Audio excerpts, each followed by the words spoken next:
收听7月31号的迦南之声，我是世界牧师平安。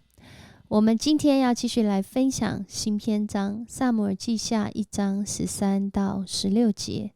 延续着昨天我们的分享，我选择相信你。我们选择相信之后，我们是否有认识？那我们有敬畏这位主吗？所以今天的主题是我认识敬畏你。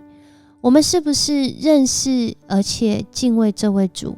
还是我们想替我们的主来做主呢？过去我们曾听过一个故事，这个故事讲到一位年轻人，他想要替上主来行道，然后透过他一连串的行动，对当下的这些罪恶采取他自己的方式。可是主最后却告诉他说，你到底做了什么事？这个故事是这样的，说有一位年轻人呢，他想要像上主一样，就是在那个地方看着眼前事情发生，于是主就让他有个机会跟他交换一下，然后让他可以成为他的角色。他看见一个年轻人呢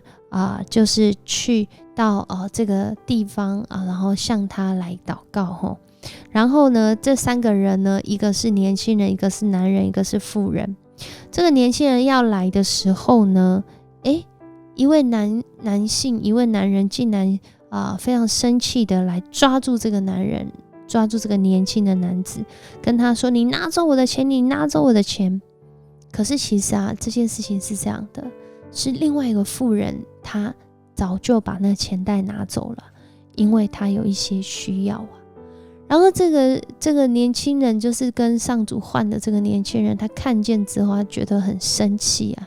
他觉得才不是可是你知道吗？当他要成为这个上主的角色的时候，上主先跟他说，你不要说任何一句话，看到这些事情，你不要说任何一句话。结果他说了没？他还是说了。他告诉那个中年的男人说，不是这个年轻男人拿的，你的钱不是他偷的，是刚才你掉下来的这个钱袋被一个妇人拿走的。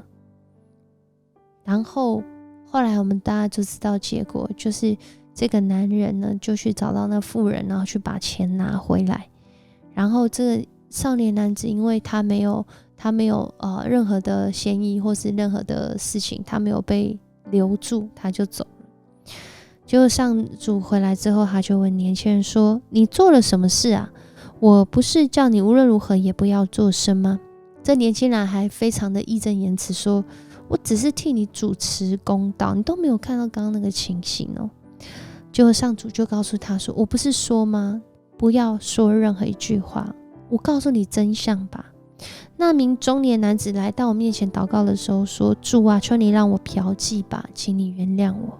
然后事后呢，这位妇人呢，他找回的这位妇人，因为刚刚因为你说话，所以他找回这个妇人之后就把钱拿回去。结果这妇人其实是要拿来给他们一家吃饭的，他们因着没有办法吃饭，所以就又犯了其他的恶行就是因为没有钱嘛，所以他们早又去，就是可能偷别人钱，回去拿别人的钱，就惹上了官司。而最后那个刚刚原本被抓住的青年，这个年轻男子，他刚刚去搭船，然后这个船就沉在风暴当中，葬身大海。这位年轻人听了之后，真的是无言以对原来我们的主他巧妙的安排，结果在这当中通通被这位替天行道的年轻人打破了。在这样的一个故事分享当中，我们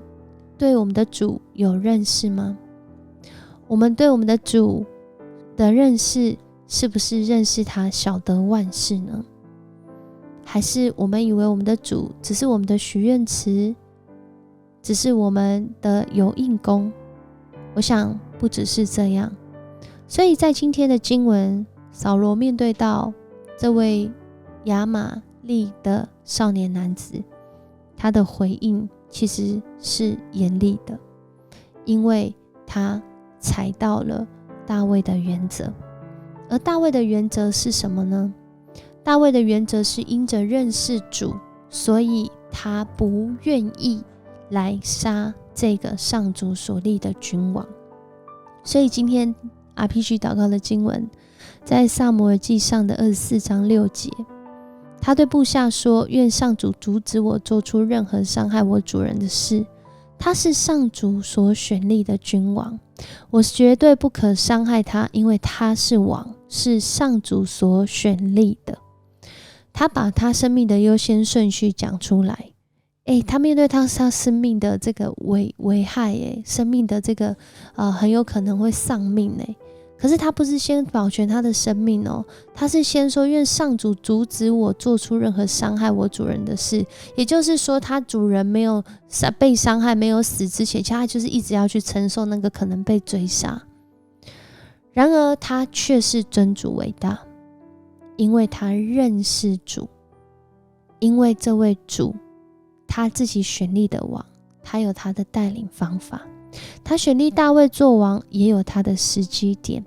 不是按着大卫的选择时机点，而是按着上主的时机点大卫选择。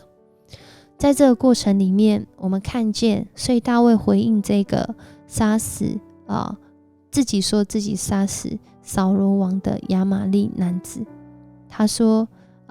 你罪有应得，因为你承认杀死上主选立的王，无疑是替自己定了死罪。很多时候在面对到公义的题目的时候，真的不是简单的二分法，我是比较靠近什么我选什么，我是比较跟谁友好我选什么，而是真的要认识这位主。认识主使我们活出敬畏，而敬畏主的生命使我们不至于得罪我们的主，以至于我们失落了福分。甚至像这位少年人，我们到今天就知道，不管是真的还是假的，他为着他自己所做的决定，所选择的相信而付上了代价。这位少年人最后死了。而大卫呢，在他人生当中走到这个时候，真的很像今天的诗歌，亲眼见你。他来到主的面前，他愿意自己的生命不断的被更新，他愿意来到主的面前祷告呼求，也像之前诗篇我们所读的这些祷告文一样，他恳求主照明他心中的眼睛，使他即使在被追杀的当中，仍然不违背上主的心意，不任意杀害上主所选立的王，因为他深深的知道主不离开他，使他充满信心，能够继续向前走。所以我们要再次来默想，透过大卫的回应，大卫他如何回应主的公义，他如何分辨他是寻求公义还是自以为义。而如今的我们也是不断的在学习分辨，我们很难脱离自以为义，因为我们很多时候都是透过我这个生命的滤镜出发，然而主却是在这当中仍以他的公义来保守看顾我们。就好像刚刚那个故事，听起来他们三位都有他们不义之处，然而主的保守却是没有离开他们，仍然是要他们的生命是有一个正确的选择跟引导的。可惜人自己要做主，可惜人自以为义，使我们失去了那个走在公义路上的机遇。恳求主帮助我们，真的是保守我们的内心胜过保守一切。我们一起来祷告。主，我们来到你的面前，我们向你献上感谢，因为在今天撒母耳记下第1章一开始，就有许多我们值得来思考，有许多我们要向主来回转，有许多我们要谦卑在主面前的认识。主啊，认识你是我们一生最大的祝福，因为我们透过认识你，我们知道主你仍然掌权，主你赏赐智慧，主你使我们有属灵的辨识力，也有属灵的信心。恳求主你带领我们，真的是在每一次面对那又大又难的事，特别是要回应从你来的公义的时候，求主帮助我们，让我们的自以为义降到最低，让我们寻求公义来到最多，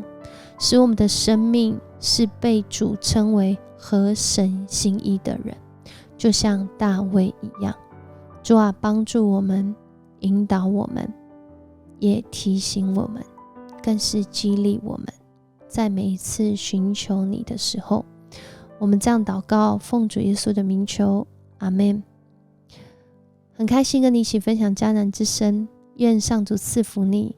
因着更认识主，更敬畏主，也更蒙福，也更有信心，继续走在上主公义的道路上。我是世谦牧师，我们下次见。